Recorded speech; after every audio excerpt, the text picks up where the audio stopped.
오늘도 주의 날입니다. 여러분 제 인생 가운데 무력함을 느낄 때가 있었습니다. 내 힘으로 어떤 것도 가능치 않는 정말 어려울 때 뭔가 이렇게 시도할 수 있는 힘도 없을 때 이게 무력하다 이걸 느끼게 되면 사람이 다운되거든요. 보통 힘든 게 아닌 거예요. 손도 하나 꼼짝할 수 없고 뭔가 해보려고 하더라도 어떤 거루트기가 단 하나도 없는 것. 이때 제가 식당 아줌마로 취직했거든요. 식당 종업원이 돼서 설거지하는 사람으로 취직했단 말이에요. 그게 내가 할 수 있는 전부인 거예요. 근데 나는 대학 다닐 때부터 사장을 했었거든요. 대표를 했었고, 무역에 주름 잡았었고, 이런데 먹고 살기 위해서 식당에 종업원으로 취직해서 그 설거지를 하는 것, 이것이 지금 내가 할 수 있는 전부였던 것. 이 무력감이 느껴지는 거예요. 과연 이 식당에 설거지하면서 이 50억 빚을 갚을 수 있을까? 내 인생의 돌파를 경험할 수 있을까? 뭔가 이렇게 거루트기가 남아 있어야 되잖아요. 이 사업을 하더라도 뭔가 이렇게 발판을 딛고 일어날 수 있는 어떤 그런 게 조금이라도 있어야 되잖아요. 그런데 그것이 전혀 없었던 거죠. 이런 상황에서 제 주님 앞에, 주님, 저 같은 사람도 가능합니까? 저는 정말 돌파하고 싶었거든요. 새로워지고 싶었고, 내 환경이 불가능한 거예요. 제 환경이 너무 어려운 거죠. 이때 저는 하나님의 음성을 듣습니다. 여러분, 하나님은 말씀하시는 분이십니다. 오늘날도 하나님은 어제나 오늘이나 영원토록 동일하신 분이에요. 그래서 하나님 오늘도 말씀하시죠. 하나님의 음성 듣는다는 자체를 굉장히 이단시하는 거예요. 지금도 저를 이단 아닌가 이렇게 말하시는 목사님들이 계십니다. 이유는 하나님 음성 들었다 말하기 때문입니다. 근데 들었는데 어떡하겠어요? 들었는데 하나님께서는 살아계시고 지금도 말씀하시는데, 제가 하나님의 음성 들었는 건 대부분 말씀 묵상을 통해서 들었습니다. 말씀을 깊이 묵상할 때 하나님께서 저에게 눈물을 주셨고 회복을 주시고 위로해 주셨어요. 그러면서 저는 신비하게 어떤 산신령 같은 음성을 들은 게 아니에요. 이 성경 말씀 안에서 하나님이 저에 말씀하시는데, 그 무력할 그때에 제가 성경 앞에 펼쳐놓고 기도하고 묵상하고 말씀 읽을 때 하나님이 깊이 내 내면을 타치하기 시작했어요. 그 말씀이 역대상 7장 1절 말씀입니다.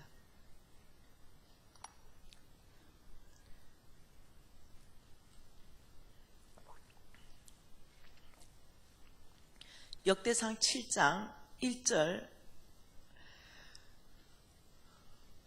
오늘 하나님이 기록된 말씀을 통해서 또 세운 저를 통해서, 저의 입을 통해서 여러분에게 말씀할 줄 믿습니다. 1절, 2절, 두 절을 같이 읽겠습니다. 이사갈의 아들들은 돌라와 부아와 야숫과 시므론과 이 네 사람이며, 돌라의 아들들은 우시와 러바와 여리엘과 야메와 입산과 스무엘이니 다 그의 아버지 돌라의 집의 우두머리라. 대대로 용사이더니 다윗에 이르러 그 수요가 22,600명이더라. 하나님 이 말씀을 읽는데 저 내면을 타치하기 시작했어요. 여러분 그 이사갈이 누굽니까? 야곱의 12아들 중에 한 아들 아닙니까? 이 야곱의 아들이죠. 이 야곱의 아들들은 뭐라고 말했냐면 대대로 용사이더라 이렇게 말했어요. 그러면서 5절 같이 한번 읽어보십시다. 그의 형제 이사갈의 모든 종족은 다 용감한 장사라. 그 전체 계수를 하면 8만 7천 명이었더라. 이것이 왜 위로가 됐겠어요? 여러분, 이 야곱의 아들 이사갈의 첫째 아들은 돌라예요. 돌라. 여러분, 이 돌라라는 그 뜻이 뭔지 압니까? 여러분, 지금 하나님께서는 이 성경적 이름을 늘 지을 때 뭐라고 하십니까? 야곱이다 이럴 때는 이름이 뭐예요? 속이는 자다. 이스라엘은요, 이름을 바꿔줬죠. 하나님을 이긴 자다. 아브라함은요, 고귀한 아버지다. 혹은 열방의 아버지다. 사레는요, 왕비를 뜻하고 열방의 의미를 뜻하고 돌라는요, 벌레를 뜻하는 거예요. 요셉은요, 하나님께서 다 하실 것이다. 유다는요, 찬송이다. 이런 이름의 뜻이 있어요. 근데 그 중에 돌라라는 이름은 벌레라는 뜻이에요. 근데 지금 성경에서 뭐라고 말하냐면 그 첫째 아들 돌라는 이 벌레같이 태어났다. 이래서 이름을 돌라라고 지은 거예요. 여러분, 벌레라면 어떨까요? 아이를 낳았는데 보니까 8달 만에 낳았을 수도 있어요. 진짜 뭐 나약하고 벌품없고 약하고 곧 죽을 것 같고 살 수 있을까? 너무 형편없네? 너무 외세하고 미숙아일 가능성을 보는 거죠. 혹은 늘 병치레하고 있는 아이일 수도 있어요. 얼마나 이 아이를 낳았는데 벌품이 없었으면 돌라라는 이름을 지었을까요? 너는 벌레 같구나. 어떻게 이렇게 지었을까요? 그래서 우리가 상상되는 것은 그 이름의 그 아이를 상상해 보는 거예요.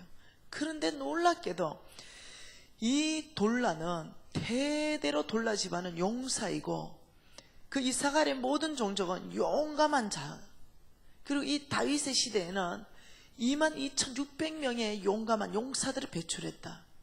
이게 왜 저에게 그렇게 큰 힘이 되었을까요? 제가 한 구절이 떠올랐던 거죠. 이 대목을 읽으면서 이사야 41편이 떠올랐던 거예요. 이사야 41편 한번 읽어볼까요? 이사야 41편에 14절 말씀이 떠올란 거예요. 14절 같이 읽어볼까요? 버러지 같은 너희 야곱아, 너의 이스라엘의 사람아, 두려워하지 말라. 나 여호와가 말하노니 내가 너를 도울 것이라. 내 구속자는 이스라엘의 거룩한 이니이다. 보라, 내가 너를 이가 날카로운 새 다잡기기로 삼으리니 너는 내가 산들을 쳐서 부스러기로 만들 것이며 작은 산들은 겨같이 만들 것이라. 버러지 같은 너 야곱아, 돌라 야곱아, 이 뜻이에요. 버러지 같은 너 야곱아, 벌레 같은 너 야곱아. 옛날에는 버전이 뭐 어떻게 했어요? 지렁이 같은 너 야곱아. 벌레다, 지렁이 같아. 이 말이 뭘까요? 야곱 자신을 바라봤던 시선 아니겠어요? 난 참 나약하구나. 난 참 힘이 없구나.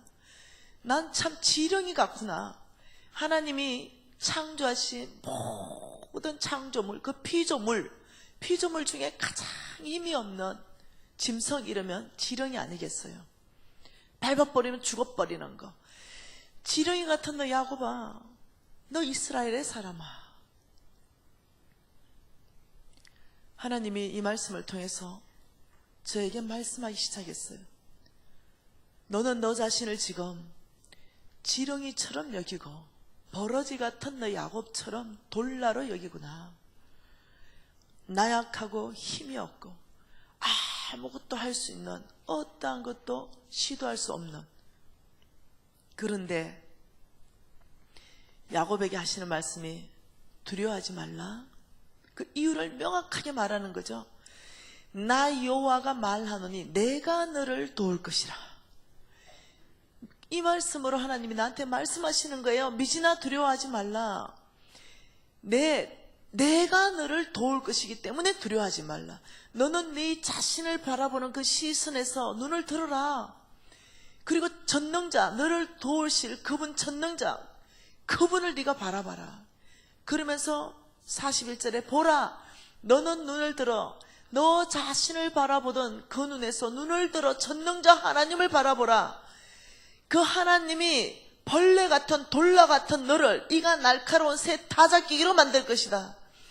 너는 이후의 삶은 산들을 쳐며 부스러기로 만들 것이고 작은 산들은 겨처럼 만드는 너는 놀라운 새 타작기기로 바뀔 것이다. 여러분, 오늘 나는 절망이었거든요. 아무것도 할 수 없는 나약한 존재였거든요. 근데 주님께서 말씀하기 시작한, 여러분, 이 구절을 수백 번도 더 읽었던 구절이에요. 근데 그날 하나님께서 묵상을 통해서 저에게 말씀하기 시작하는 거예요. 딸아, 너는 눈을 들어야 된다. 너 자신에게 집중하면 안 된다. 너 자신에게 집중하면은, 그러면서 주님이 같이 말씀한 것이 이사야 43장이었어요.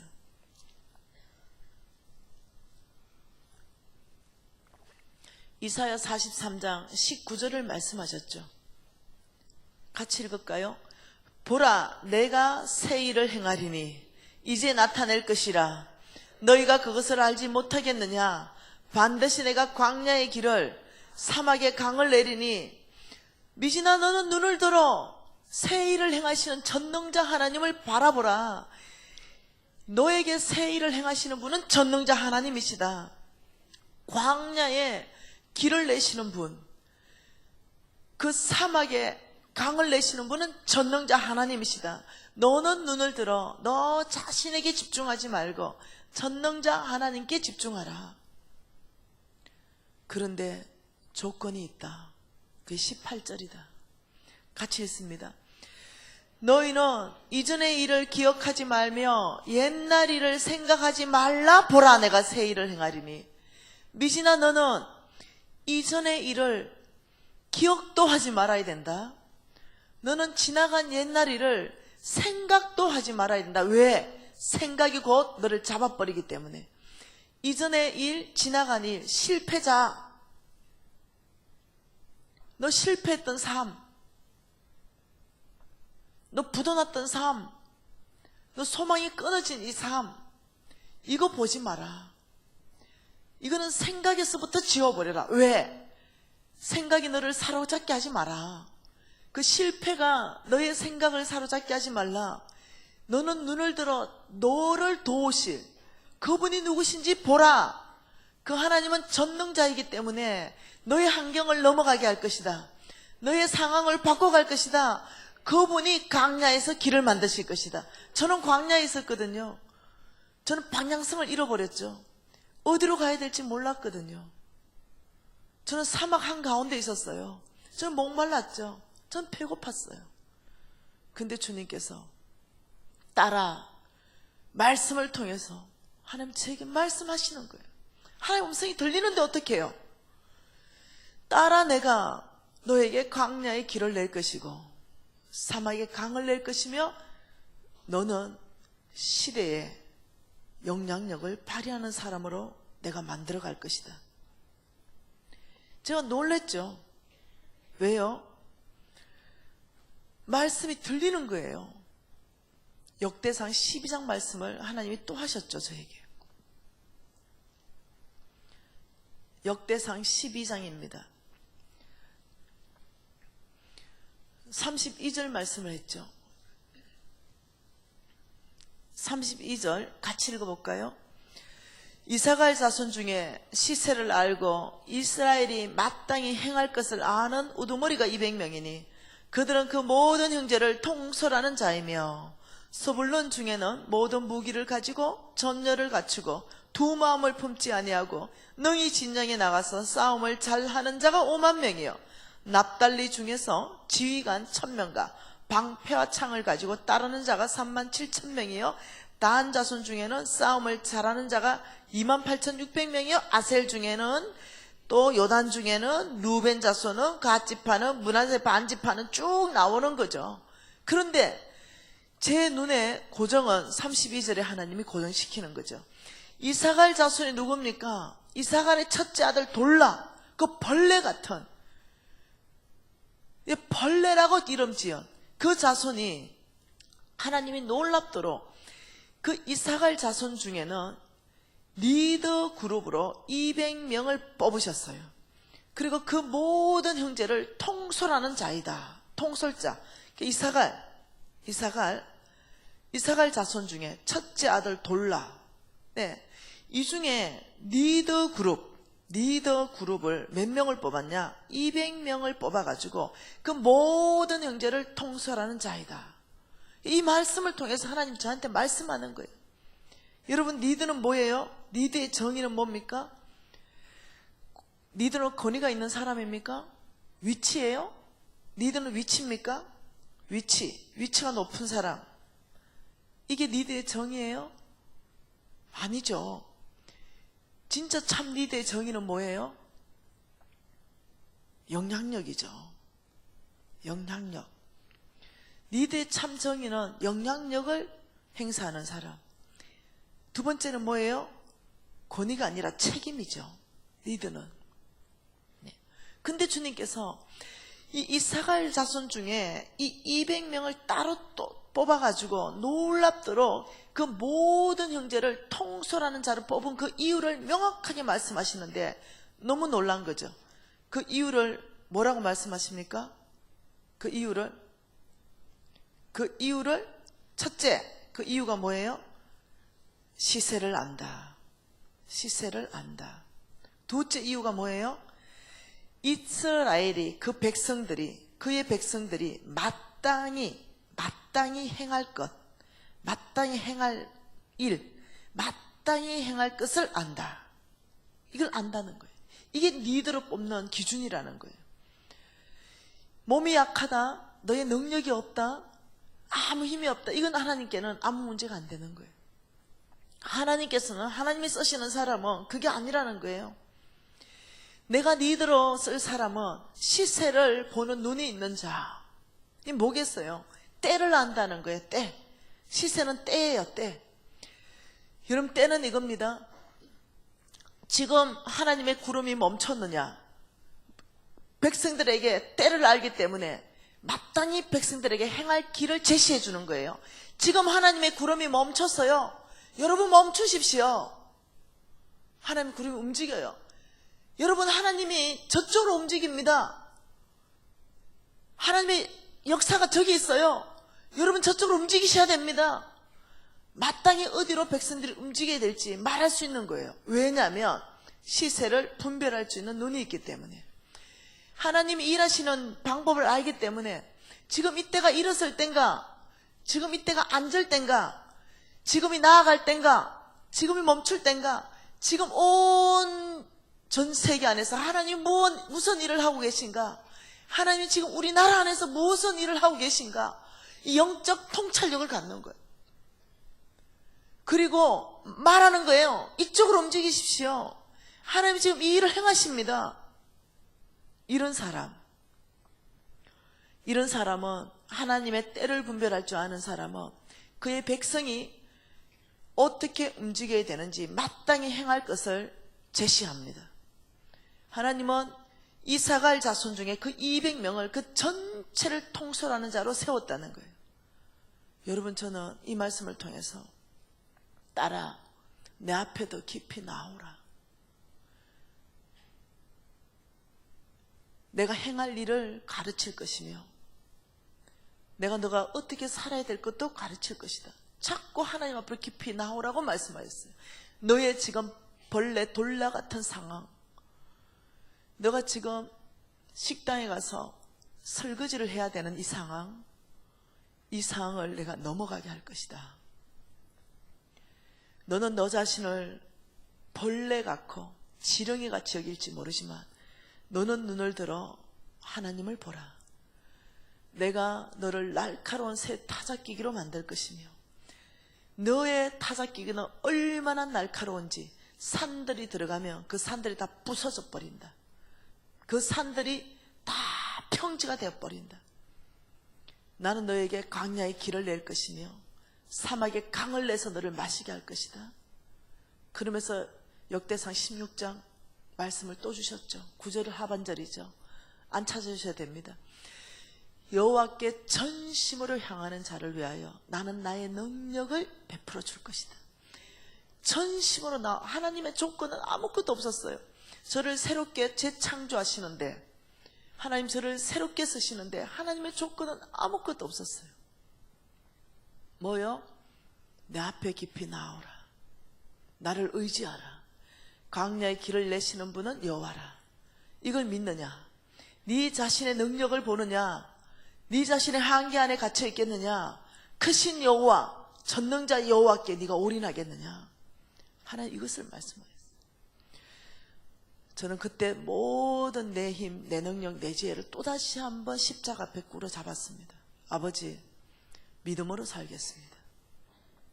전능자 하나님, 그분은 선하신 분, 나에게 가장 좋은 걸 행하실 분. 아버지, 제가 더 주님 앞에 위탁하기를 원합니다. 제가 더 주님 앞에 깊이 나아가기를 원합니다. 저 이러고 들어갔죠. 오늘 우리 중에 누구에게는 하나님 이 말씀을 하시기를 저는 믿는다고 확신하는 거예요. 제가 유튜브 전체 안에서 돌라라는 얘기 한 적이 없어요. 제가 아침에 아버지, 오늘 와우리 교회에 제가 어떤 말씀을 전하기를 원하십니까?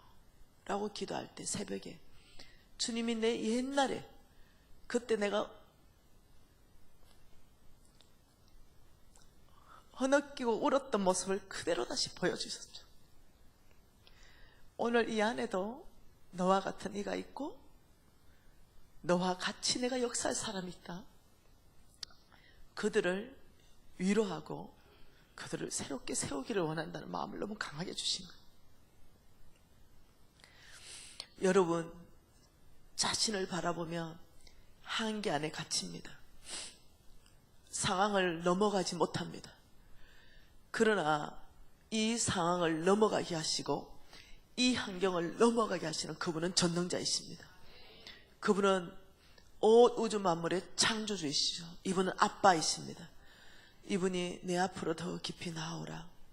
내가 돌라 같은 너희를 용사로 만들어 갈 것이다. 그때 당시 클래스가 있었어요. 저하고 공부하는 클래스에 40명의 이 클래스에 이 학생들이 같이 공부했습니다. 근데 제가 이미 그때 바닷물에 죽어버린다고 들어갔다 나온 상태입니다. 그러니까 우리 클래스의 아이들은 저에게 별명을 지어줬죠. 김미지는 성령도 피해가는 아이. 소망이 없다는 거예요. 저 아이를 보면 소망이 없다. 이렇게 저에게 성령도 너는 피해갈 것 같아. 이렇게 나한테 별명을 지어줬어요. 그럴만 했습니다. 왜냐하면 내 내면은 거칠었고 내 행동은 믿음 없는 행동을 했으며 뻑하면 죽는다고 난리쳤고 이랬던 상황 가운데 주님이 저를 찾아오신 거예요. 그런데 주님은 멋지게 저에게 약속을 이루셨죠. 제가 감격하는 것은 이번 4월 20일 날 주님께서 능한 일을 행하시는 거예요. 여러분, 이것이 4월 20일 때 있었던 일이에요. 서울시청 한복판이었죠. 주님께서 계속 저 서울시청 저곳이 거룩하게 되기를 원한다 는 마음을 계속 주신 거예요. 너무나 저것이 거룩지 않고 나라를 대적하고 거역하는 그런 어떤 많은 집회들이 일어나는 거예요. 근데 주님이 나는 저곳이 사랑으로 덮여지면 좋겠다는 마음을 계속 주는 거예요. 2년 동안 기도하면서 아버지 어떻게 하면 주님 앞에 주님의 이름을 영화롭게 해드릴까요? 이러는데 하나님이 말씀 한 구절 주는 거예요. 그것이 뭐였냐면은 느헤미야의 말씀이었어요.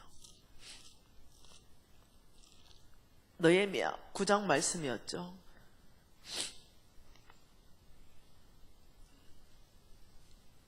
죄승아 휴지 좀 가져온다. 화장 지워진다.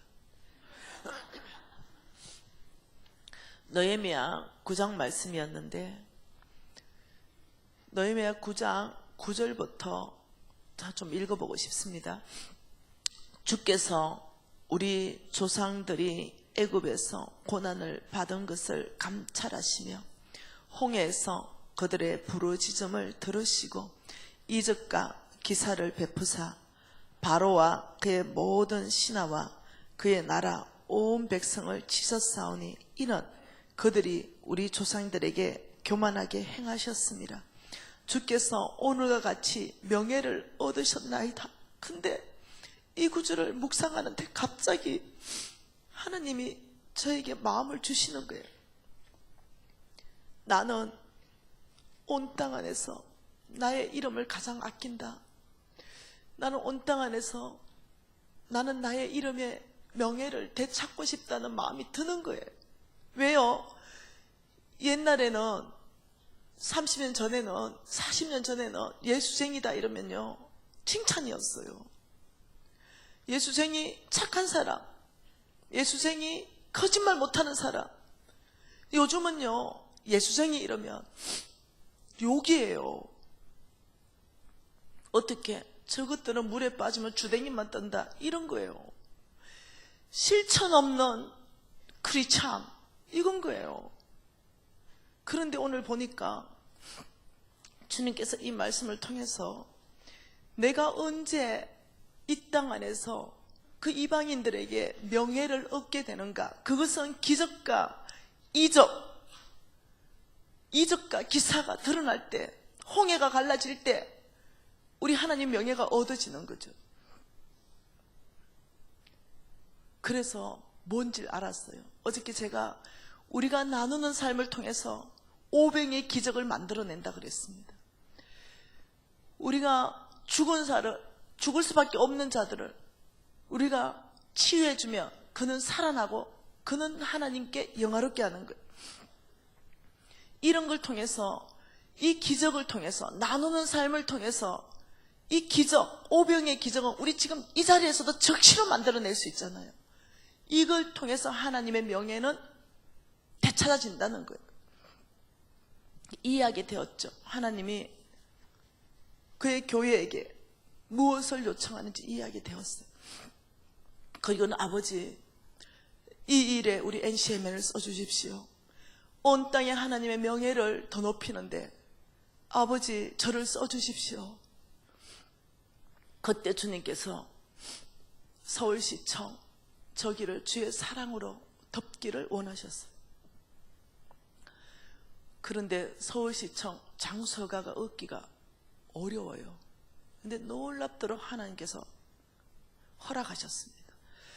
그리고 민간단체가 서울시청 한복판에서 평화의 전쟁기념관, 평화의 광장까지 5km를 걷는 통로를 다 막아준다는 거, 도로를 다 차단한다는 거, 이것은 역사안에 없는 일이에요. 우리나라에서 민간단체한테 한 번도 도로가 열린 적이 없어요. 서울시 행사는 열리죠. 그러나 안 열려요. 그런데 저희들 검시겠죠. 그리고 그 도로가 열렸죠. 그리고 5,000명이 모였죠. 그리고 그 도로를 홍해를 가르듯이 우리가 건너가는 거예요. 무엇을 들고요? 모든 것을 함께 걸어요. 마이 오케이. 5km를 우리가 함께 걸으십시다. 우리가 왜 걸었을까요? 그것은 오직 사랑이 우리를 함께 걷게 합니다. 예수 그리스도의 사랑을 상징하는 이 보혈, 빨간색을 맞춰 입었어요. 그리고 전국에서 올라왔죠. 그리고 세상을 향해서 우리가 걷는 그 자체를 메시지를 던졌죠. 그리고 장애인들과 노숙인들이 다 참석해서 같이 걸었죠. 우리 친구들 아니겠어요?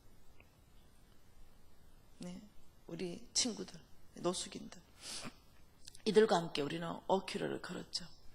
그리고 세상을 향해서 메시지를 던졌죠. 사랑이 우리를 함께 걷게 하고, 사랑은 동행이고 동행은 나눔입니다. 나눔은 기적을 일으킵니다. 기적은 변화를 일으키죠. 이렇게 해서 우리가 함께 걸으면서 메시지를 던질 때 물론 많은 적들이 포진되어 있죠. 어떻게 하면은 흠집을 잡을까 포진되어 있죠. 그러나 정말 우리는 이것을 잘 해냈습니다.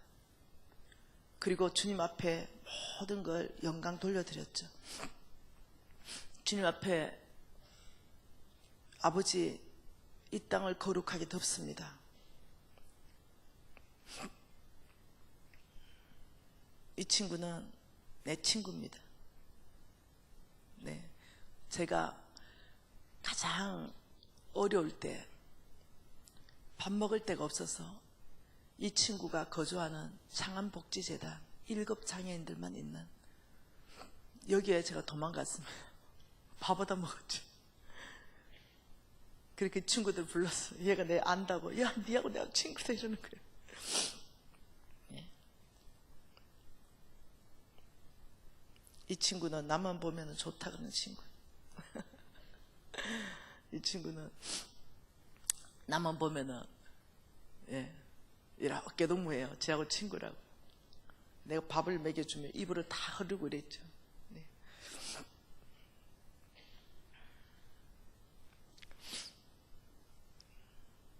여러분, 제가 감격하는 것은 나 같은 사람을 써서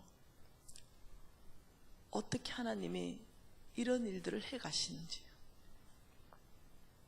어떻게 제가 이 일에 쓰임 받는지. 불과 20년 전에 식당 아줌마였습니다. 식당에 설거지했어요. 살려고요. 배고파서 말이죠. 빚쟁이들한테 도망 다녔죠.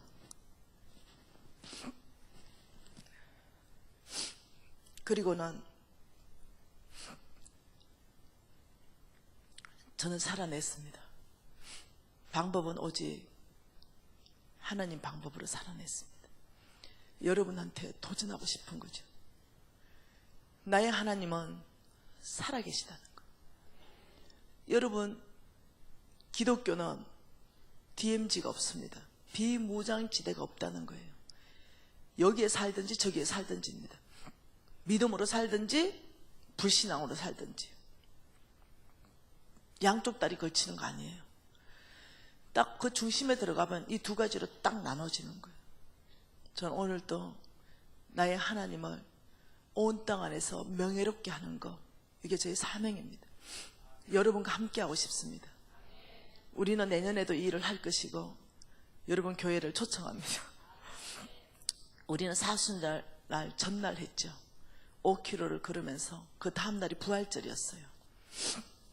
예수님이 십자가를 묵상했죠. 왜 주님이 십자가에 골고다 언적을 갔을까? 그건 사랑이다.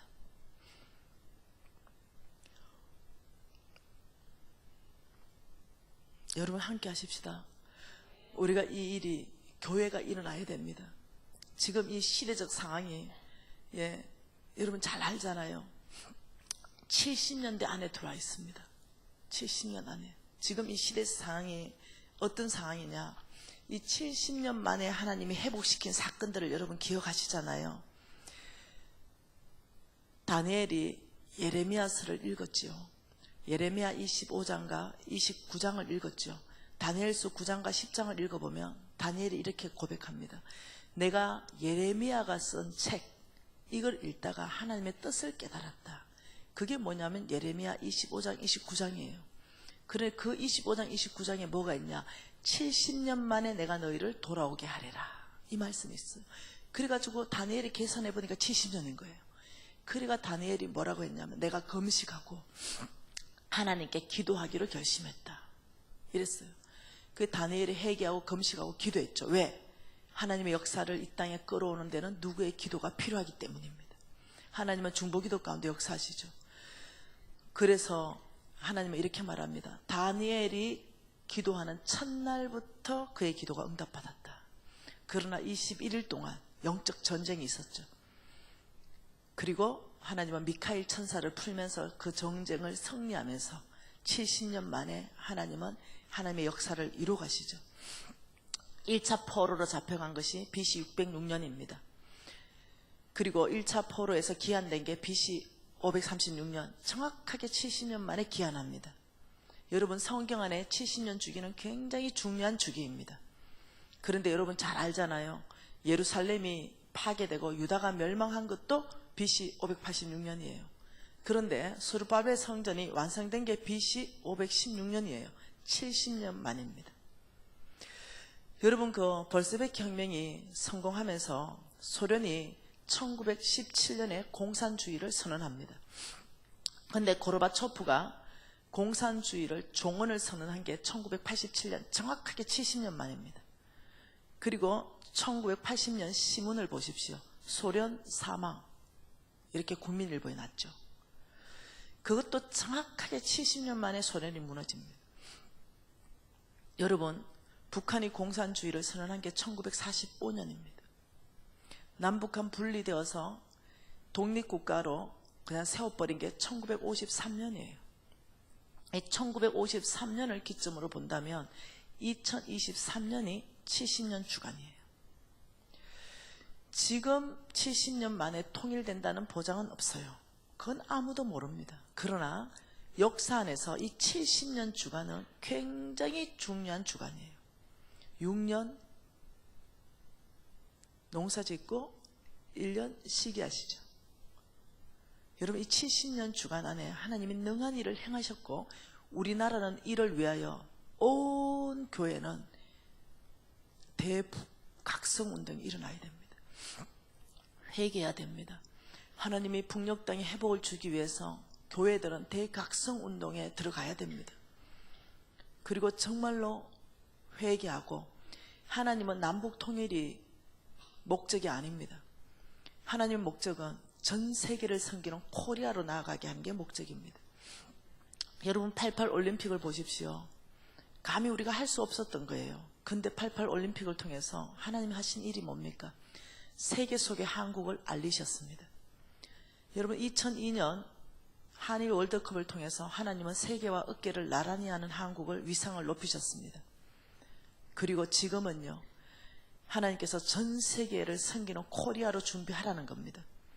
여러분 우리가 남북 통일이 되면 일본은 우리하고 게임이 안 됩니다. 경제력이 게임이 안 되고 군사력이 게임이 안 되고 아예 게임이 안 돼요. 그러니 일본이 통일되기를 원하지 않습니다. 그러나 우리 하나님은 한국을 통일시키는 이유가 뭐겠습니까? 여러분 복음이 예루살렘에서 시작됐습니다. 그리고 복음이 동쪽으로 가려고 했지만 성령이 막으셔서 서쪽으로 가게 했죠. 그래서 유럽으로 갔습니다. 영국이 받았죠, 복음을. 그리고 복음이 또다시 서쪽으로 갔죠. 북미로 갔습니다. 근데 이 복음은 태평양을 건너서 아시아로 왔습니다. 복음의 1주자, 복음의 2주자, 복음의 3주자, 복음의 4주자. 아시아에서 이 횃불을 들고 다시 예루살렘까지 뛸 수 있는 나라, 중국이겠어요? 일본이겠어요? 한국이 명확합니다. 마지막 때 하나님이 크게 추수하는 데 쓸 민족은 한국입니다. 그래서 몇 년 전부터 끊임없이 10년 전부터 제가 얘기한 게 뭐냐, 한국은 앞으로 더 놀랍도록 모든 영역 안에서 하나님이 탁월하게 할 것이다. 문화 콘텐츠면 문화 콘텐츠, IT면 IT, 모든 영역 안에서 준비해야 된다는 거예요. 우리는 이제 복음의 사주자로 그 바톤을 받아서 다시 예루살렘까지 뛰는 주자로 이것을 위해서는 반드시 남북한 통일이 일어나야 됩니다. 하나님은 이걸 준비하고 계신다는 거죠. 여러분 한번 볼까요? 2017년 10월이었죠. 2017년 10월 종교개혁 500주년이 지나갔습니다. 여러분, 이 종교개혁 500주년을 지나가면서 한국교회에게 질문을 던지는 거죠. 한국교회 정말 이대로 괜찮습니까?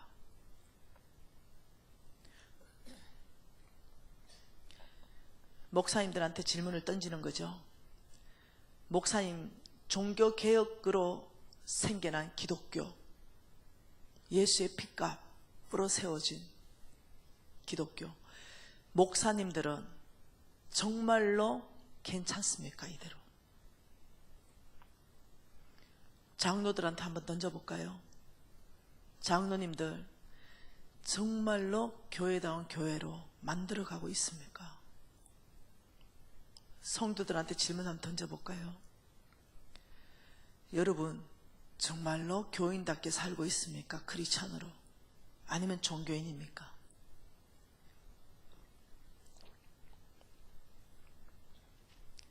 여기에 누가 자신 있게 대답할 수 있겠어요? 우리 NCM에는 다시 500년을 준비합니다. 무엇을 준비하냐? 기독교 문명개혁운동. 기독교 문명개혁운동 500년을 주도하기 위해서 5만 평에 지금 센터를 짓고 있습니다. 전 세계 사람들을 불러서 다시 한번 세상의 문화에 기독교 문화를 입혀야 된다. 세상은 나누는 삶 없습니다. 사고 파는 삶입니다. 뺏고 지키는 삶입니다. 남을 누르고 밟고 올라가는 삶이에요. 그러나 이 기독교 문명개혁운동은 첫째, 제일 먼저 바뀌어있는 주인을 다시 바뀌어야 되겠다. 돈으로 바뀌어있는 이 주인을 다시 하나님께 바꾸는 것이 첫 출발이다. 이 일에 우리 한국 교회가 알아듣기를 원하는 거예요. 여러분, 우리의 삶의 목표가 있다면 우리 삶은 완전히 바꿀 수 있는 거죠. 정확한 목표.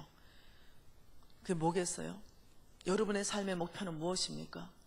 저의 삶의 목표는 정확합니다. 요한복음 17장 4절입니다. 아버지께서 내게 하라고 하신 일을 내가 이루어 아버지를 이 세상에서 영화롭게 하였습니다. 종래에는 아버지 하박국 2장 14절처럼 물이 바다를 덮은 같이 여호와의 영광을 인정하는 것이 온 세상에 가득하는 걸 보는 것입니다. 아버지, 이것이 나의 사명입니다. 이런 사람은 돈에 끌려가지 않는 거예요. 이런 사람은 내 시간, 내 열정, 내 돈, 내 에너지, 하나님 나에게 맡기신 바 된 모든 것을 올인해서 아버지를 영화롭게 하겠습니다. 온 땅 안에 하나님의 이름에 명예를 얻게 된다면 그 일에 아버지 목숨 바치겠습니다. 여러분, 이렇게 하게 되는 것이 놀랍게도 성경에서는 내가 너에게 재물을 맡길 것이다. 이거와 연결이 되어 있다는 거죠. 너는 먼저 그 나라와 그 의를 구하라. 그리하면 내가 너에게 먹을 것, 입을 것, 마실 것을 줄 것이며 사역비를 공급할 것이다. 온 땅에 하나님의 중심은 십자가 중심입니다. 여러분이 사업에 성공할 수 있는 길은 십자가 중심으로 들어오는 거예요. 이건 믿음에 사는 삶이에요. 다른 길이 없다는 거예요. 우리는 이번 부흥회를 통해서 끊임없이 그것을 배우는 거죠. 우리가 정말로 인색함을 깨트려버리고 나누는 삶을 살기 시작하고 자족하기 시작하면 놀랍도록 우리 안에 오병의 기적들이 막 일어나기 시작하는 거죠. 여러분 교회를 통하여 이 주변 전체 안에 오병의 기적들이 막 일어나기 시작할 수 있는 거죠. 내일은 그러면 교회가 어떻게 내 주변을 바꿔버리는가, 어떻게 오병의 기적을 일으킬 수 있는 실질적인 툴은 뭔가, 또는 내 개인 삶에서는, 또는 기업에서는 그 전략들을 보고 싶습니다. 우리 기도하십시다. 다시 한번 여러분, 아버지 한국교회 안에 대각성운동이 일어나게 하시고 아버지 하나님의 명예를 얻게 하는데 한국교회가 쓰임받게 해주십시오. 통성으로 기도하시겠습니다. 하나님 아버지, 하나님의 명예를 얻게 하는데 아버지 한국교회가 쓰임받게 하십시오. 복음의 사주자로 예루살렘까지 뛰는데 아버지 한국교회가 아버지 연합하고 하나 되며 아버지 한국교회가 쓰임받을 수 있도록 주여 우리 가운데 역사여 주십시오. 다시 한번 종교개혁이 500주년이 지나면서 아버지여 세상의 문화 안에 기독교 문화를 세우는 기독교 명개혁운동이 아버지 각 교회 안에서 일어나게 하시며 아버지 믿는 사람 안에서 일어나게 하십시오. 아버지 하나님이 지금 이때에 대한민국 안에 무엇을 행하는지 아버지 알아듣는 길을 열어주시고 아버지 준비하는 교회 되게 하시며 아버지 쓰임받을 수 있는 교회 될 수 있도록 아버지 우리 모든 이 한국교회 안에 주여 이 메시지를 알아듣게 하십시오.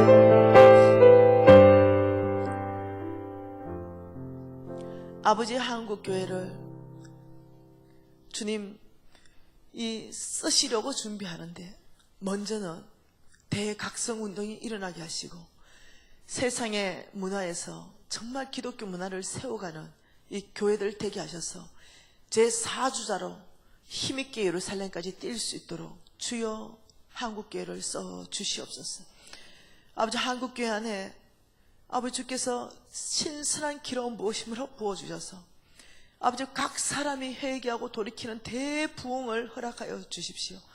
아버지 그래서 각 사람들이 정결하게 주께로 돌아오며 한국교회가 정결하게 주께로 돌아와서 아버지 주께서 이 교회를 축복할 수 있도록 이 통로들을 저희들이 만들어내기를 원합니다. 먼저는 주인을 바꾸는 운동, 돈에서 하나님께로 이 일 가운데 아버지 교회가 반응하게 하시고 믿는 자들이 반응하게 하여 주십시오. 예수님 이름으로 기도합니다. 여러분 하나님의 나라는 오직 주님만 주인 되는 나라가 하나님의 나라입니다.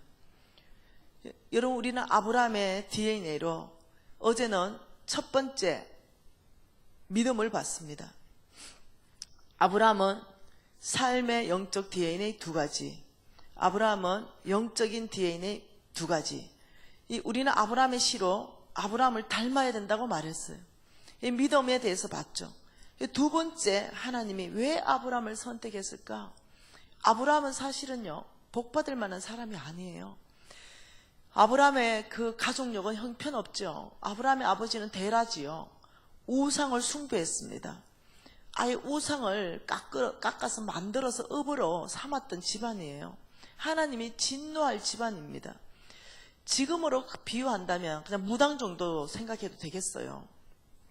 그러나 하나님은 그 아버지를 본 게 아니라 당대 아브라함을 봤어요. 핑계 댈 거 없습니다. 우리 아버지가 어떻고 우리 어머니가 어떻고 아니요. 하나님은 네가 어떠냐? 나는 너를 보고 쓸 것이다. 이게 지금 아브라함을 향한 메시지 아니겠어요? 왜 아브라함인가? 느헤미야 9장 안에서 답을 찾을 수 있다는 거죠. 느헤미야 9장입니다. 아브라함의 또 다른 영적 DNA는 무엇인가? 9장 7절과 8절 두 절 우리 같이 한번 읽어보겠습니다.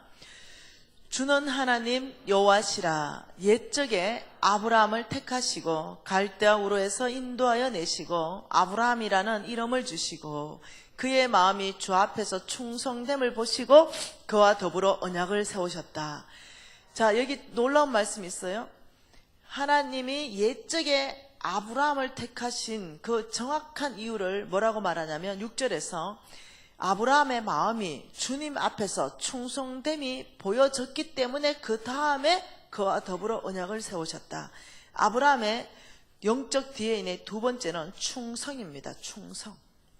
여러분 하나님께서는요 이 충성된 사람을 시편 101편 6절에서 찾는다라고 말했습니다.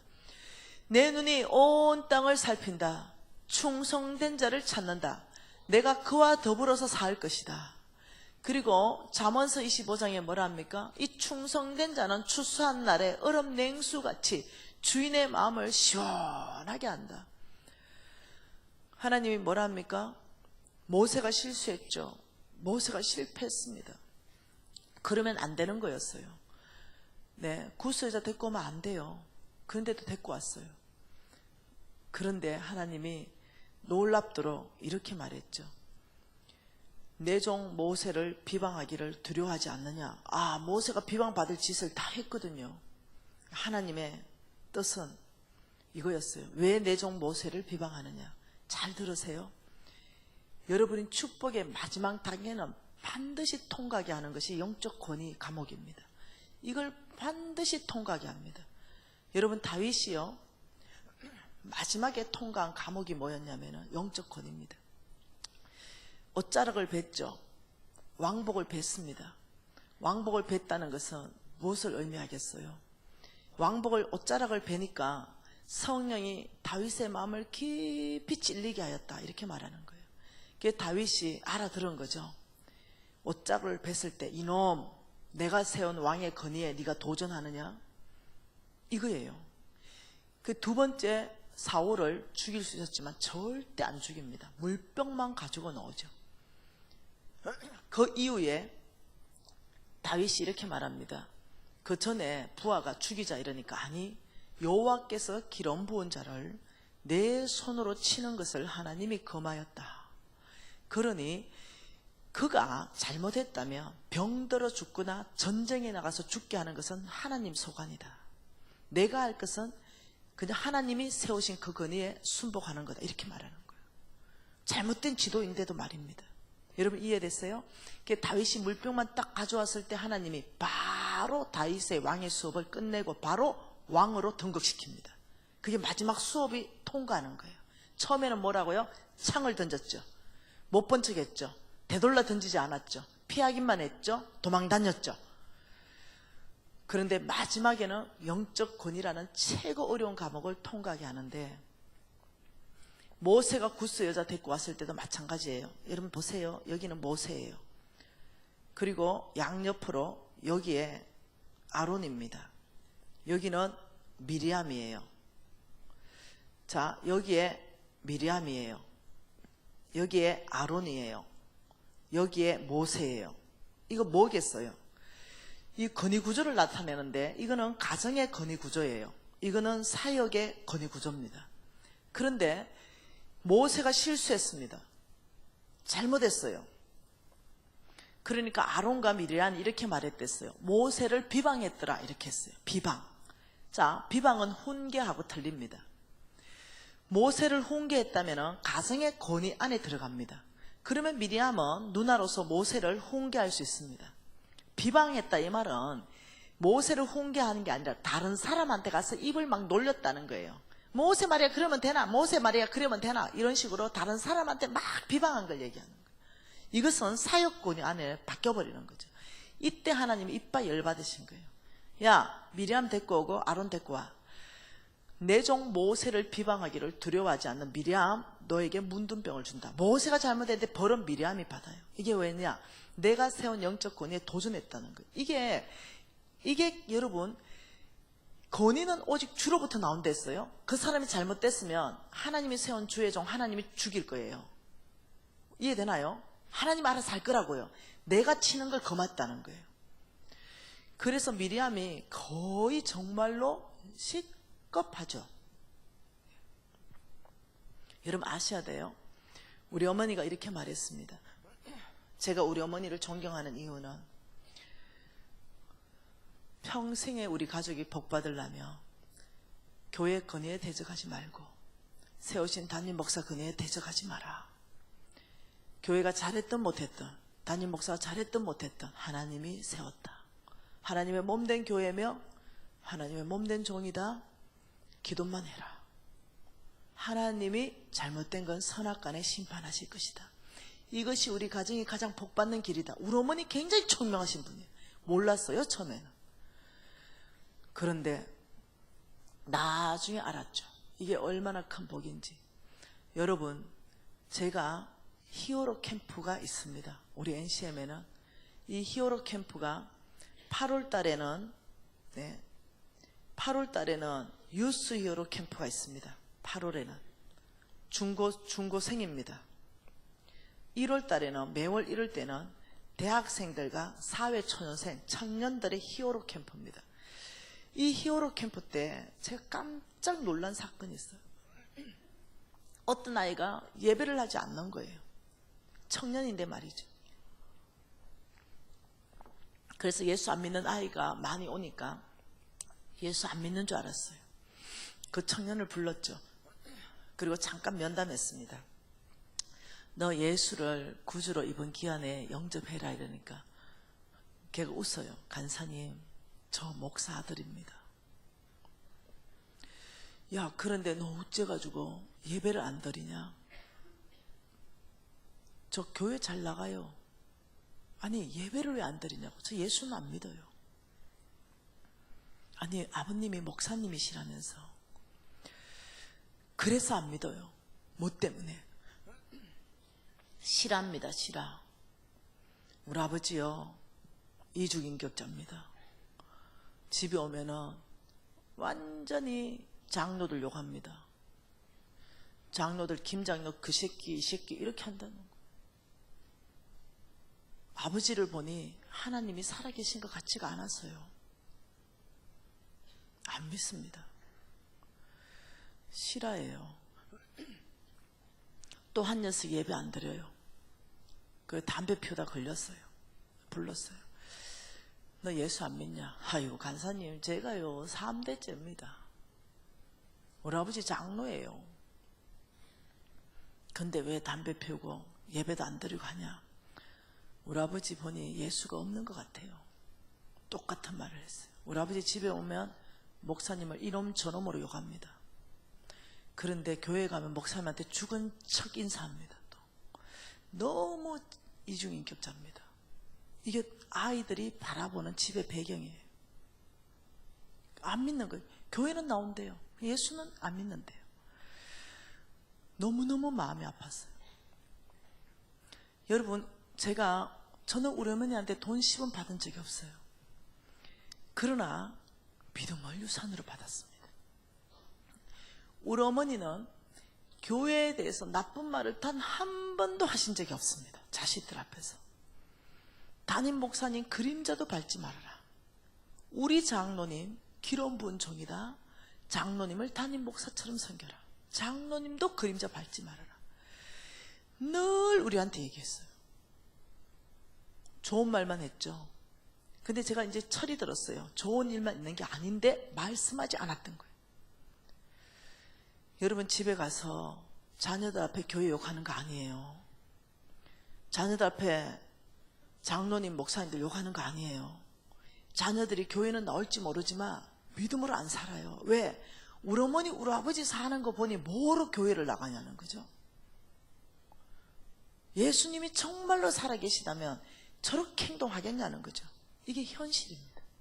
한두 아이가 아니에요. 우리 오늘부터 다르게 삽시다.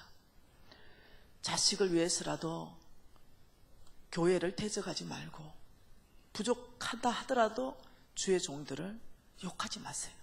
욕하고 싶으면 하나님 앞에서 욕하십시오. 그거는 허용될 것 같아요. 하나님, 누나를 뽑아주세요. 네. 왜요? 다윗도 그랬어요. 다윗은 미치게 하세요. 뭐 이랬더라고요. 다윗도 하나님 앞에서는 오만 욕을 다 했더라고요. 저희가 배웠죠. 욕을 하나님 앞에서 하는 걸 배웠어요. 용서 못할 사람이 있죠. 내 돈 떼먹은 사람. 그래서 내가 대대로 미치게 하세요. 그랬어요. 용서가 안 돼가지고. 다윗처럼. 나중엔 이렇게 했어요. 아버지, 그러나 저의 뜻대로 마옵시고 아버지 원대로 하기로 말하면 겁나가지고. 근데 욕하고 나오니까 시원하긴 하더라고. 하나님 앞에서 제가 했지 입 밖으로 다른 사람 욕한 적이 없습니다. 우리 어머니가, 여러분, 이게 고신 4대의 뼈대 있는 가문이에요. 이게. 여러분은 합동 아닙니까? 이게 또 뼈대 있거든요. 합동이라면. 이번에 그 마이 오케이에 이거 걸었잖아요. 제가 기분 좋은 게 있어요. 기분 좋은 것이 뭐냐면은, 함께 걷는데 누가 왔냐면은, 또 사진이 없냐. 함께 걷는데 앞에서 이렇게 쭉 앞에 1선에서 걸었던 사람 중에 여기 합동 GMS 선교 총무님이 오셨어요. 그래서 함께 걸었어요. 뼈대 있는 데는 다르다는 거예요. 그래서 기분이 너무 좋았어요. 여러분, 우리 정말 복받는 가정 만들어냅시다. 영적 건의는 도전하지 말고 우리가 믿음으로 사는 거에 집중하십시다. 아브라함의 DNA, 하나님이 놀랍도록 충성이다. 충성. 저와 여러분은 아브라함의 DNA가 이식받아야 되는 거예요. 하나님이 쓰시는 사람, 아브라함이 주님 앞에서 충성됨을 보시고 그 이후에 내가 너를 복 줄 것이다, 너를 통해 온 땅이 복받을 것이다, 이 엄청난 이 축복, 약속, 언약, 하나님의 이름이 걸려있는 이 언약의 축복의 주인공을 선택하는데 하나님이 무슨 선택을 받냐면은 충성요.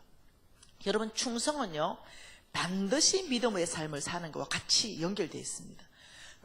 충성된 사람은 반드시 믿음으로 삽니다. 왜? 충성이 무엇이길래 그럴까? 한번 보십시다. 디모데전서 2장 2절입니다. 디모데전서 2장 2절이에요. 디모데후서 2장 2절입니다. 디모데후서 2장 2절. 디모데후서 2장 2절 같이 읽겠습니다. 또 내가 많은 정인 앞에서 내게 들은 바를 충성된 사람에게 부탁하라. 그들이 또 다른 사람을 가르칠 수 있느니라. 이렇게 말했어요. 자, 나는 이 말씀을 통해서 여러분, 자, 실판 한번 봐봅시다. 자, 사도 바울이 있어요. 이 사도 바울이 지금 누구한테 말하냐면 디모데에게 말하는 거예요. 그리고 이렇게 말해요. 디모데야, 너는 내게 들은 바가 있지. 그게 뭐냐면 복음입니다. 사도 바울은 아침부터 저녁까지 복음을 강론했더라. 너는 많은 정인들 앞에서 너는 나에게 들은 바 복음이 있지. 그것을 누구한테 부탁해라? 오늘 말씀해 보니까 누구한테 부탁해라? 돈 많은 사람한테 부탁해라? 건강한 사람한테 부탁해라? 학벌이 뛰어난 사람한테 부탁해라? 말 잘하는 사람한테 부탁해라? 성격 좋은 사람한테 부탁해라? 뭐 많이 부탁할 수 있잖아요. 복음을 확장을 위해서는 똑똑해야 되고 말 잘해야 되고 돈도 있어야 되고. 그런데 오늘 누구한테 부탁해라? 놀랍도록 그게 아니에요. 충성된 사람한테 부탁해라. 충성된 사람한테. 이렇게 말하는 거예요. 근데 그 이유를 뭐라고 말하냐면, 첫째, 충성의 이유는, 그 이유, 왜 충성된 사람이라 말합니까? 그들은 또 다른 사람을 가르칠 수 있느니라. 배가자다. 충성된 사람은 놀랍도록 하나님 나라의 복음을 배가한다는 뜻이에요. 거저 안 있는다는 거죠. 이 충성되기 때문에 아버지의 뜻 가운데, 아버지의 뜻이 뭐냐?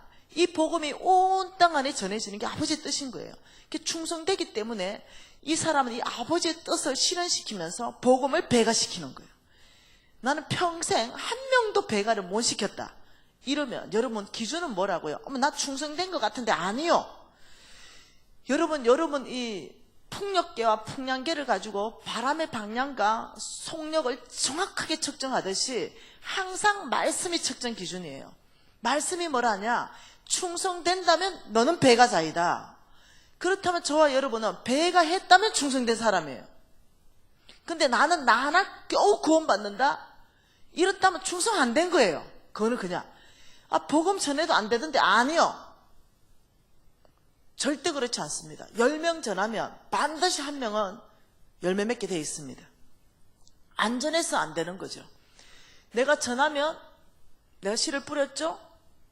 네, 어디에서는 열매 맺습니다. 몰라서 그렇지. 분명히 누군가는 물을 주고 누군가는 열매 거두는 사람이 있다는 거예요.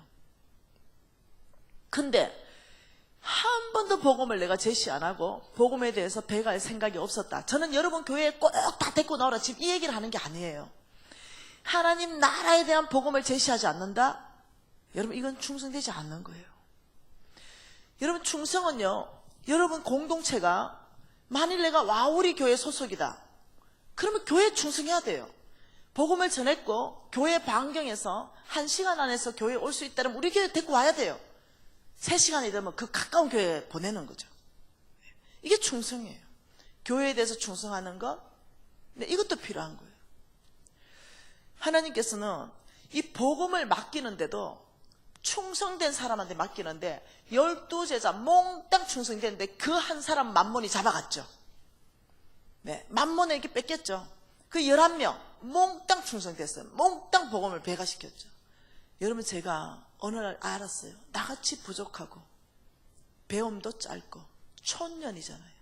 또 출신이 영어 못하고 뭐 하나라도 하나님이 쓸만한 조건이 아무리 생각해봐도 없습니다. 그런데 영어 안 되는데 매달 해외로 보낸 우리 홍성근 목사님이 영어를 현지인 수준으로 하시니까 나의 빚으로 늘 같이 가십니다. 그래서 우리 홍성근 목사님 늘 그럽니다. 해외만 가면 내가 미진간사 빚으다. 우리 신랑 동행해 주죠. 예. 여러분 얼마나 감사합니까? 하나님이 내 능력 보고 주는 것이 아니라. 그래서 어느 날 생각해 보니까 내가 잘하는 게 이거예요. 충성. 이거 내 진짜 잘해요. 저는 사람한테도 굉장히 충성됩니다. 위탁해줘 버려요. 그리고 교회에 제가 전도 제일 많이 합니다. 전 장로로서 나보다 전도를 더 많이 하는 사람이 있다 이러면 내 혀를 깨물어 죽어본다 이랬어요. 내가 교회 장로인데 아니 평신도가 내보다 전도를 더 많이 한단 말이냐? 쪽팔려서 못 산다 주님 앞에. 제가 옛날에 여러분 교회보다 더 큰 교회 다녔는데 거기서도 전도왕이었습니다. 평신도 일때부터요. 난 몰랐어요. 하나님이 나를 왜 썼는지. 알고 보니까 복음을 맡겼어요. 근데 목숨 거는 거야 내 안에. 목숨 거는 거야. 복음에 대해서 얘기 하나 해줄까요? 왜 오늘 이러지? 진도 나가야 되는데 내가 얼마나 충성된가. 어느 날이었죠. 이제 한 6, 7년 전입니다.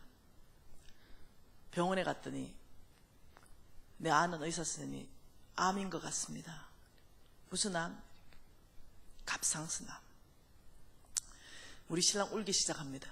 벌써 한번 죽었어 우리 신랑. 내가 암인데 당신이 왜 울어? 미진아 어떡해. 우리 단체의 리더 홍성근 목사님 오늘 병원 가니까 암이라는 소견을 받았습니다. 우리 목사님 할렐루야. 이때가 자매님의 믿음을 보일 때입니다. 그래서 나도 할렐루야. 이때가 나의 믿음을 보일 때가 맞습니다. 의사 선생님 급합니까? 암이라는 것은 급한지 안 급한지 모른다. 퍼지면 한순간에 퍼져버리고 또 안 퍼지려면 천천히 진행되고 그래도 수술하는 게 좋지 않겠습니까? 그러면 일단 제가 맡은 복음 사역이 있습니다. 내일 제가 말씀 전하러 가야 되는데 그러면 좀 급한 거 끝내놓고 오겠습니다. 이러고 복음 전했는데 암이라는 사실을 잊어버렸어요. 왜? 매주 집회가 있었고 여러분 간절하게 저를 기다리지 않으셨어요? 그리고 2, 3년 지나가지고 생각이 났어요. 진짜로. 어머 참 암이라 했는데 이러고 병원 갔어요. 그런데 싹 사라져버린 거예요. 그리고 여러분 제 유튜브 제자들은 알 거예요. 3년 전부터 저는 기침을 많이 했습니다. 그리고 강야 중에 뭘 뱉어냈죠. 하도 몸이 안 좋아가지고 3년 전에 병원에 갔죠. 근데 또 암이랍니다. 근데 이번에 암은 심각하답니다. 심장과 폐 사이에 생긴 암이랍니다. 이것은 현재 췌장암보다도 생존율이 낮답니다. 이것은 고칠 수 없는 암이라고 말해줬어요. 그런데 이 처음에는 폐에 암이 몇 개가 발견됐어요. 근데 이 다발적으로 발생된 암은 외부에서부터 전이 됐다더라고요. 폐에서 생긴 게 아니래요. 그 조사를 해보니 심장과 폐 사이에서 폐로 전이가 됐던 거예요. 상당한 전이가 일어난 것 같다고. 빨리 수술합시다. 내가 아니 못 고친다며. 그래도 뭔가 한번 해봐야 될 거 아닙니까? 아니 못 고친다며. 우리는 못 고칩니다. 이 암은 생존율이 1% 미만입니다. 오케이, 내 생명 죽게 있네. 우리 신랑 또 울어. 헌 목사님은 할렐루야. 이때가 자매님의 믿음을 보일 때입니다. 바로 내가 그 말입니다. 이때가 내 믿음을 보일 때입니다. 이러고 주님 앞에 더 헌신했습니다. 이제 생명 얼마 남지 않았으니 여러분 3년 안에 계속적으로 저는 강의했습니다. 단 한 번도 투병하지 않았어요. 한 날도 병을 입원하지 않았습니다. 어느 날이었죠. 교회 갔는데 기침이 많이 나와가지고 제가 뱉었는데 각혈하기 시작했습니다. 집에서부터 물론 했죠. 근데 제가 교회에서 각혈하는 걸 누가 봤냐? 여러분, 영화 배우 일사가구의 주기철 목사님 주인공을 했던 이지영 간사, NCMN 간사거든요. 우리 교인이고. 근데 각혈하는 걸 봐버렸어요. 간사님, 쉬, 나 죽게로 갈 준비 다 돼 있다. 쉬, 어차피 못 고친다. 말하지 말라. 그래도 간사, 난 준비 다 됐다니까. 이러고 한 발도 복음에 물러나지 않았습니다. 최근에 너무 몸이 안 좋아가지고 한 4달 정도 되나요? 송도 신도시 이주내과에 갔습니다. 엑스레이 다 찍어보니까 폐가 3분의 1이 손실됐답니다. 그리고 무기폐, 폐허탈. 당신 몸이 완전히 지금 망가졌다. 당신 숨 못 쉬지. 이러는 거예요. 그렇다. 빨리 큰 병원 가라. 그래서 3년 전에 갔던 그 병원에 가니까 난리가 난 거죠. 당신 죽으려고 한장했냐는 거예요. 3년 만에 나타나는. 근데 아직도 안 죽었어. 이래 되는 거죠. 검사를 다 했습니다. 그러면서 나보고 폐혈증을 앓은 적 있냐? 있다. 뭐냐? 그래서 제가 내 제자 집에 광주에 왕의 재정 학교를 가기 위해서 익산에 내려서 내 제자 한의사 부부가 있어요. 내가 아주 귀하게 여기는 우리 유은미 간사 집에 홍성근 목사님 모시고 간 거예요. 이 유은미 간사가, 간사님, 우리가 중간이니까 우리 집 와서 식사하고 가세요. 뭘 준비할까요? 육회가 너무 좋은데 육회 준비할까요? 하는데 그 성령께서 내 마음에 평강이 없는 거죠. 꼭 이런 느낌이에요. 육회 먹지 마라. 이런 느낌이 오는 거예요. 그래서 내가, 현미야, 성령께서 육회를 먹지 않을 거에 대한 그런 부담감이 있다. 피쉬를 준비해라. 구워서. 막상 딱 가보니까 2개가 준비 다 돼 있어요. 육회도 나오고 피쉬도 나오고. 목사님, 오늘 성령께서 육회는 먹지 말라는 감동이 있었습니다. 이러니까 우리 홍 목사님, 믿음대로 합시다. 나는 그런 감동 없습니다. 그러더니 한 접시를 다 드시는 거예요. 근데 목사님, 맛있어요? 너무 맛있다. 그 육회를 먹어보려 하는데 또 내 마음이 불편한 거예요. 그런데 순복해서 되는데 한 접시 가져오라니까 나도 한 접시 먹어버렸어요. 이건 믿음이 아니죠. 오기죠. 오기.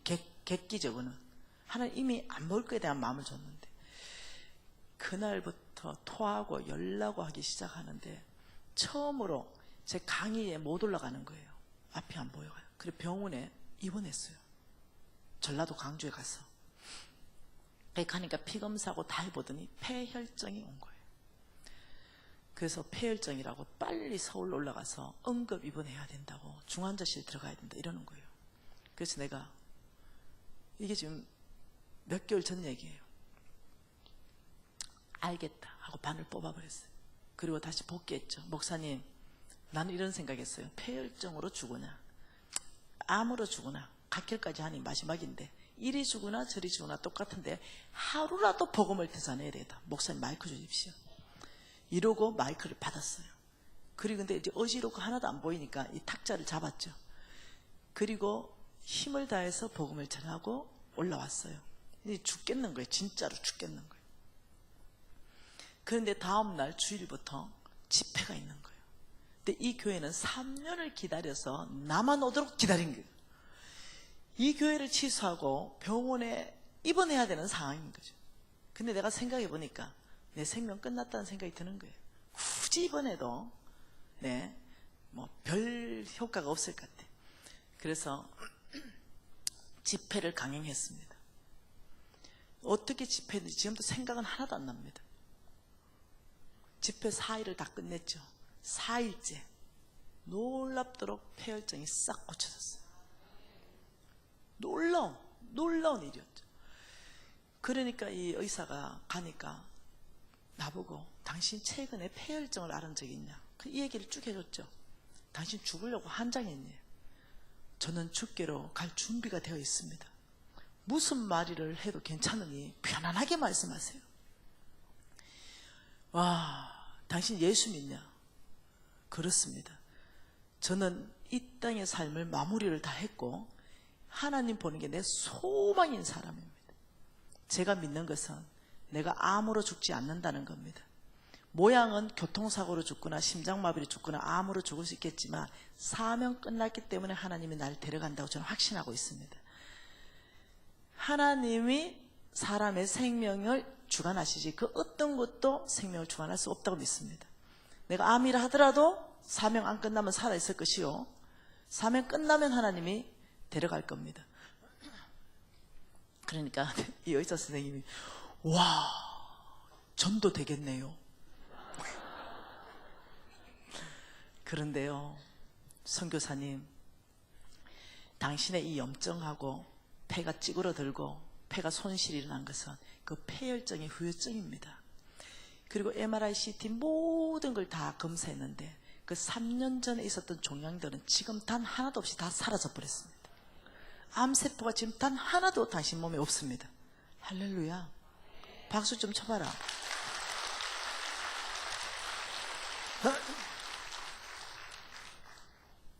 그래서 내가 아는 게 있습니다. 사명자는 죽지 않는다. 내가 뭘 얘기하려고 했냐면 이 복음을 맡은 자로서 목숨 걸었다는 거예요. 저는요 굉장히 균형이 있어요. 오히려 좀 이성적입니다. 저는 이거예요. 하나님이 히스기야를 고칠 때 분명히 하나님이 고친다 그랬어요. 생명을 연장한다 그랬어요. 그런데 보니까 무화과 이파리를 반죽을 그 함부에 붙여라 이런 거예요. 이게 하나님의 방법은 초자연적으로 고칠 수도 있지만 하나님께서는 의사를 통해서도 고치고 약을 통해서도 고칩니다. 여러분 이 균형을 가져야 돼요. 무슨 말 이해돼요? 암 걸려서 수술로 가능하다면 수술해야 돼요. 무슨 말 이해돼요? 이건 균형이에요. 제가 안 된다 했기 때문에 안 한 거예요. 만일 수술로 된다 했다면 저는 수술했을 거예요. 저를 강신자로 생각하지 마시라는 거예요. 제가 여러분이 저를 아셔야 되는 게 제가 좀 뗀뗀한 신앙자였어요. 저는 좀 약간 아직도 굉장히 많이 성경 말씀에 100% 기반해서 살기를 원하고 뭔가 거기에서 조금만 벗어나면 저는 거부합니다. 지금도. 그래서 하나님께서 이 충성, 복음을 맡기는데도 충성된 자에게 맡긴다. 참 놀라운 메시지죠. 충성. 그럼 충성이 무엇인가 또 볼까요? 디모데전서 1장 12절 봅시다. 디모데전서 1장 12절 한 절 같이 읽습니다. 나를 능하게 하신 그리스도 예수 우리 주께 내가 감사함은 나를 충성되이 여겨 내게 직분을 맡기심이니. 자, 여기에 한 절 자세히 보세요. 첫 번째 무슨 말 합니까? 예수께서 사도 바울에게 뭘 줘요? 사도 바울에게 능력을 주셨다 이 말이죠. 능력 주심. 왜? 나를 능하게 하신 그리스도 예수다 이렇게 말했죠. 두 번째는 뭔 말입니까? 나를 충성되이 여겼다. 예수께서 바울을 어떻게 여겼다? 충성되이 여기심. 세 번째는 뭡니까? 내게 직분을 맡기심. 예수께서 바울에게 뭘 맡겨요? 직분을 맡김. 자, 여기에서 칠판 한번 봐봅시다. 우리 예수님께서 능력을 먼저 주셨겠어요? 충성을 먼저 보셨겠어요? 직분을 먼저 맡겼었겠어요? 뭐가 1등입니까? 와, 어찌 알았어? 충성, 이게 1번이에요. 예수께서 사도 바울에 무엇을 보냐면 충성되이 여겼기 때문에 두 번째 직분을 맡기시고 감당한 능력은 주께서 다 주시는 거죠. 왜? 능력은 주께 속하였다 이랬기 때문에. 여러분, 충성되이 여겼다 이 말은 중요한 거예요. 눈여겨봤다 이 말이에요. 그리고 이 사람은 충성되라고 여겨졌기 때문에, 인정되어졌기 때문에 직분을 맡겼고 그 직분을 감당할 수 있는 모든 능력은 내가 다 줬다 이렇게 얘기하는 거예요. 제가요 여전도에 회장하는 게 내 꿈이었습니다. 제가 촌년 출신이라서 촌에서 이제 올라왔어요. 그런데 그놈의 교회를 갔는데 이놈의 교회가 80년쯤 된 교회예요. 왜 내가 그놈의 교회라고 하는지, 내가 진짜 충성했는데도 이 고구마 줄기를 따라 올리면은 사돈의 팔촌까지 막 300명이 딸려 올라오는 거예요. 그러니까 나같이 굴러온 돌은 죽어도 깨나도 여전도회를 할 수가 없는 거예요. 그럼 무슨 말 이해됐죠? 아무리 잘 보이고 열심히 해도 북에서 설거지는 하지 이게 안 되는 거죠. 여러분 그러면 안 돼 진짜. 네. 네. 기회를 줘야, 새가족들한테 기회를 많이 줘야 빨리 정착하고 이러죠. 그래서 내가 아버지 제 꿈은 여전도 회장입니다. 아버지 제 꿈은 여전도 회장입니다. 이런데 드디어 때가 왔어요. 내가 에스더였는데 고위의 에스더고 내가 수산나였는데 수산나 회원들이 몽땅 에스더로 다 올라가고 회원이 2명 남은 거죠. 나 하나 남고 임신 8개월 자매님 한 분 남았어요. 그 두 사람 중에 내가 여전도 회장이 된 거야. 너무 기뻤어요. 그래서 제가 담임 목사님 찾아갔습니다. 목사님, 제가 대수산나 여전도 회장이 됐습니다. 아, 그러니? 그 목사님, 지금 회원이 딱 한 명이 있는데 저 빼고 걔가 지금 몸조리 나가면 회원도 하나도 없게 생겼습니다. 근데 제가 하나님 앞에 목사님 앞에 약속합니다. 그냥 출석하는 회원 말고 완전히 위탁해서 일하는 회원을 연말에 다음 회장한테 20명을 넘겨주겠습니다. 수산나에 해당하는 모든 명부 나한테 넘겨주십시오. 그리고 장로 아들, 장로 딸, 장로 며느리, 뭐 근사 딸, 근사 며느리 다 표시해 주십시오. 딱 들어왔어요. 그 명단을 딱 보니까 한 50명이나 돼. 오케이. 전화했어요. 어머 자매님, 저 수산나 회장 김미진입니다.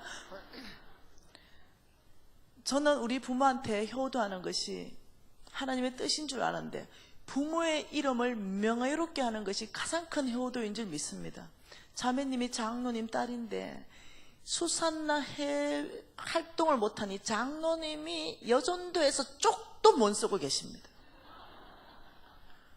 이것은 불효 아니겠어요? 우리 장로님 나무랄 데 없고 모든 교원한테 다 칭찬받으시고 존경받으시는데 여전도에 왔다면 입 다무십니다. 따님 알아서 행동하세요. 또 장로님한테 전화합니다. 어머 장로님 존경합니다. 사랑합니다. 어떻게 합니까? 장로님 딸이 수산나에 안 나오니 얼마나 죄송하겠어요. 하나님 보시기에. 교인들 보기에 얼마나 부끄러우십니까 장로님. 아위로 압박했습니다. 아위로 계속. 그래서 하나씩 기어 나오기 시작했어요. 그리고 걔들 데리고 공부시키기 시작했습니다. 말씀 공부. 내가 똑부러지게 잘 가르치잖아. 그래 얘들이 믿음으로 살기 시작하고 연말에 진짜 헌신자가 됐어요. 그래 정확하게 20명 헌신자 명단 딱 해가 우리 담임 목사님한테 딱 넘겨줬죠. 여러분 이게 충성이에요. 여러분 여러분 이제 작년 연말에 생각해보래. 여전도에 누구 회장이 됐습니다. 그러니까 못하는데 안 하는데 막 여러분 그러면서 복 받겠다 이러면 되겠어요? 그 중에서도 그래도 네가 충성된대. 하나님이 그 중에서도 그래도 네가 충성돼서 회장시키고 직분, 회장이라는 직분을 주고 너가 순종만 하면 감당할 수 있는 모든 능력은 내가 너에게 부어줄 것이다. 순종만 하면 돼요. 동사무소 그 회장하고 싶어요? 교회에 여전도 회장하고 싶어요? 교회 여전도 회장해야죠. 무슨 너는 동사무소 회장이에요. 근데 이 영적 어떤 이 하나님의 맡긴 직분에 대해서 이 갈망함이 없는 거예요. 그래 놓고 돈은 받겠다는 거죠. 주님 돈은 제가 많이 받고 싶습니다. 이게 불가능하다는 거죠. 왜요? 네 보물이 가는 곳이 네 마음이 있다. 이 같이 가는 거예요. 교회를 사랑하는 마음, 하나님을 사랑하는 이 모든 것이 같이 움직이는 거예요. 이해되시나요? 제 목표가 또 하나 있습니다. 근데 이거는 좀 어려울 것 같아요. 전국 장로회 회장이 되는 거. 죄송합니다. 네 연애가 네가 조카다. 장로님들 다 모시고 교육 좀 시키고 싶어서 그렇습니다. 다른 이유가 있는 게 아니고. 네. 왜냐하면 장로들끼리 모여서 톡 까놓고 좀 얘기 좀 하려고요. 여러분, 자, 충성되이 여겨지면 반드시 직분을 맡기십니다. 그게 크든 작든. 여러분, 재물 맡기는 것도 직분입니다. 저는 경제 영역 안에서 하나님께서 재물을 맡기는 직분을 주셨어요. 내가 너에게 경제 영역 안에 재물을 맡길 것이다. 너의 사명은 하나님 나라 확장하는 것이다. 대부분 사람들이 경제 영역에 지금 있거든요. 이 직분을 맡기시는데 충성됨을 보시겠다. 여러분, 충성도요, 훈련을 통해서 가능하거든요. 자, 여기셨다는 단어 있죠. 여겼다, 이렇게 지금 단어가 돼 있죠. 이게 원래의 원어, 성경적 의미가 무슨 뜻이냐면은 회계장부를 기입했다. 회계장부를 기입했더니 이 사람의 잔액이 참으로 참 충성되이 여겨졌다, 이 뜻이에요. 이게 원래의 원어의 뜻이에요. 그러니까 이 뜻입니다. 자, 보세요. 회계장부라는 것은 이런 거죠. 이런 거. 여기에 수입이 있고 여기에 지출이 있고 여기에 잔액을 적는 거, 이게 회계장부예요. 여겨졌다 이 말은요, 한번 무슨 일을 맡기고 이 사람이 참 충성되다 안 해요. 여겼다 이 말은 맡기고 눈여겨보고 또 맡기고 눈여겨보고, 아, 이 사람은 무엇을 맡겨도 충성되구나, 이게 여겨졌다는 뜻이에요. 그래서 이게 기준점이, 이 회계장부를 어떤 기준점으로 회계장부를 하시는가, 이게 누가복음 16장이에요. 우리 훈련하는 거예요. 여러분, 충성 훈련하는 거예요. 자, 충성을 어떻게 훈련할 것인가? 누가복음 16장 10절 말씀 같이 읽습니다. 지극히 작은 것에 충성된 자는 큰 것에도 충성되고 지극히 작은 것에 불의한 자는 큰 것에도 불의하니라. 너희가 만일 불의한 재물에도 충성하지 아니하면 누가 참된 것으로 너희에게 맡기겠느냐? 너희가 만일 남의 것에 충성하지 아니하면 누가 너희의 것을 너희에게 주겠느냐? 집 하인의 두 주인을 섬길 수 없나니 하나님과 재물을 겸하여 섬길 수 없느니라. 충성의 두 번째는 뭐라고요? 충성의 첫 번째는 칠판 보세요. 배가자입니다. 충성의 두 번째는요, 오직 하나님만 섬기는 거, 두 주인을 섬기지 않는 것이 충성입니다. 이 충성은 두 가지예요. 한쪽으로는 배가자이고 한쪽으로는 오직 하나님만 섬기는 것이고, 지금 이 말씀은 10절에 작은 것에 충성하면 큰 것 맡기겠다, 이 뜻이에요. 그리고 재물에 충성하면 참된 것을 맡기겠다. 이거 중요한데요. 요거는 다음에 따로 떼서 보도록 하겠습니다. 그리고 남의 것에 충성하면 너희 것을 주겠다. 지금 이 성경 말씀이라는 거예요. 그러니까 하나님은 큰 것 주시기 위해서 작은 것을 먼저 맡겨보신다는 뜻이에요. 너희 것을 주기 위해서는 남의 것에 대한 태도를 먼저 회계장부하듯이 본다는 거예요. 이거 우리는 무엇을 훈련해야 되냐면 이거 훈련해야 돼요.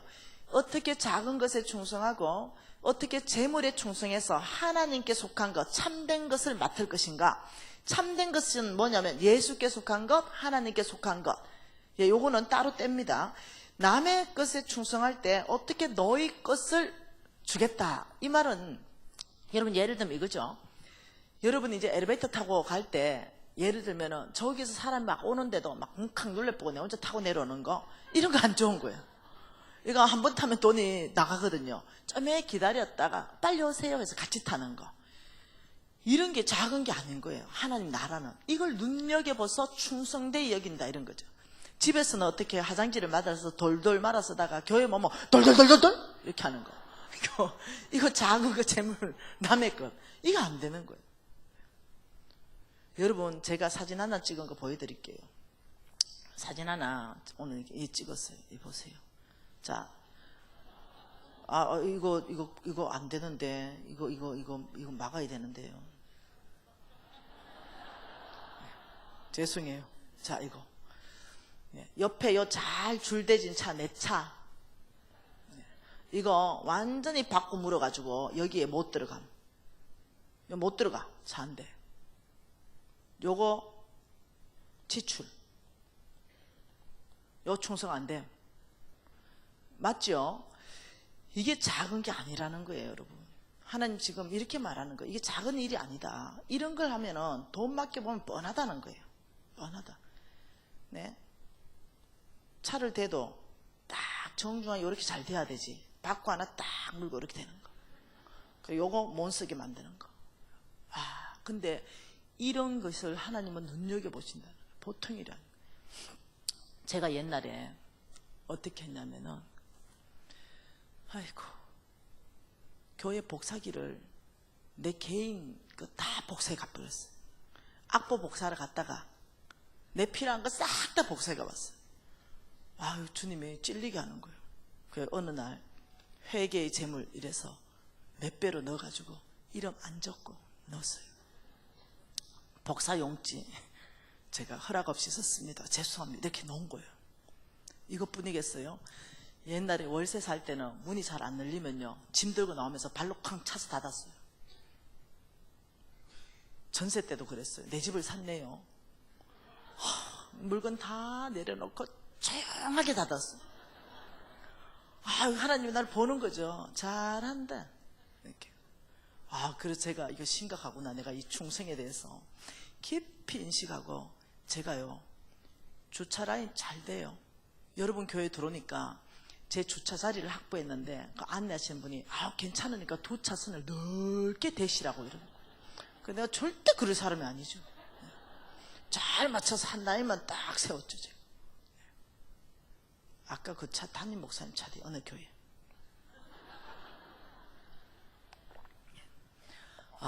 여러분, 우리가 이 하나님의 원칙, 하나님께서 우리를 하나님의 모양, 하나님의 형상대로 창조하시고 너희들은 다스리라, 너희들은 기경하라, 너희들은 그곳을 하나님의 성품으로, 그 항무지를 옥토로. 이런 믿는 사람들이요, 이렇게 하나님의 원칙대로 살면요, 이 나라의 도덕 수준은요, 교회를 절대로 못 넘어갑니다. 이 나라의 정치 수준은요, 교회의 수준입니다. 이 나라 정치가 타락한 것은 교회가 그만큼 타락했다는 겁니다. 여러분 아셔야 돼요. 교회가 회복하고 일어나면 사회적 전반적인 회복과 부흥이 일어납니다. 왜냐하면 하나님이 성경 안에서부터 약속했기 때문입니다. 저는 이것을 영적 전쟁 중보기도로 성경 전체 안에서 많이 강의했습니다. 어떻게 땅을 회복시킬 것인가. 여러분, 우리 이거 작다 여기지 마십시다. 쉬었다가 우리가 보는 것은 재물에 충성했을 때 하나님이 얼마나 놀라운 참된 것을 맡기는가, 하나님의 것을 맡는 데 있어서 무엇인가, 이것도 좀 보고 싶어요. 자, 기도하십시다. 오늘 주님께서 성령으로 여러분에게 말씀하셨다고 확신합니다.